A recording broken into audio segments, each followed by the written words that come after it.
Glamour girl Shakira আর বিশ্বকাপ, এই দুই নাম যেন একে অপরের সঙ্গে অবিচ্ছেদ্যভাবে জড়িয়ে গেছে। আবারও ফুটবল বিশ্বের সবচেয়ে বড় মঞ্চে ফিরছেন কলম্বিয়ান পপ সুপারস্টার শাকিরা, আর তাকে ঘিরেই শুরু হয়েছে 2026 বিশ্বকাপের নতুন উন্মাদনা। বিশ্বকাপের সঙ্গে শাকিরার সম্পর্ক নতুন নয়। 2010 সালের ওয়াকা ওয়াকা দিয়ে তিনি বিশ্বজুড়ে ইতিহাস গড়েছিলেন, যা আজও ফুটবল সংস্কৃতির এক অবিচ্ছেদ্য অংশ। তার পারফরমেন্স 2006 ও 2014 বিশ্বকাপের দর্শকদের মুগ্ধ করেছিল। 7 মে ব্রাজিলের ঐতিহাসিক মারাকানা স্টেডিয়াম থেকে প্রকাশ করা হয় তার নতুন গানের টিজার, যা 2026 ফিফা বিশ্বকাপের অফিসিয়াল গান দাই দাই হিসেবে ঘোষণা করা হয়েছে। 67 সেকেন্ডের সেই ভিডিওতে দেখা যায় হলুদ জার্সি পরে ফুটবল হাতে মাঠে দাঁড়িয়ে আছেন শাকিরা।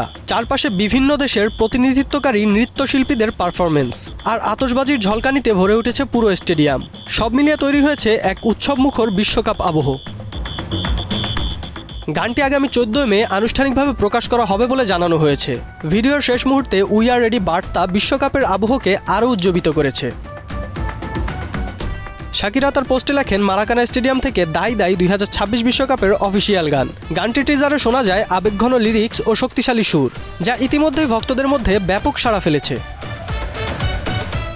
এবার 2026 বিশ্বকাপকে সামনে রেখে তার প্রত্যাবর্তন আবারও ফুটবল বিশ্বকে নতুন করে উন্মাদনায় ভরিয়ে তুলেছে। তবে ভক্তদের আলোচনার কেন্দ্রবিন্দু এখন একটাই, শাকিরা কি আবারও আগের মতন বিশ্বকাপ মাতাতে পারবেন? 2026 বিশ্বকাপ শুরু হবে 11 জুন এবং ফাইনাল অনুষ্ঠিত হবে 19 জুলাই। আর সেই মহাযজ্ঞের আগে শাকিরার এই প্রত্যাবর্তন এখন ফুটবল বিশ্বের সবচেয়ে বড় আলোচনার বিষয়। রাফসান মনি, নিউজ 24।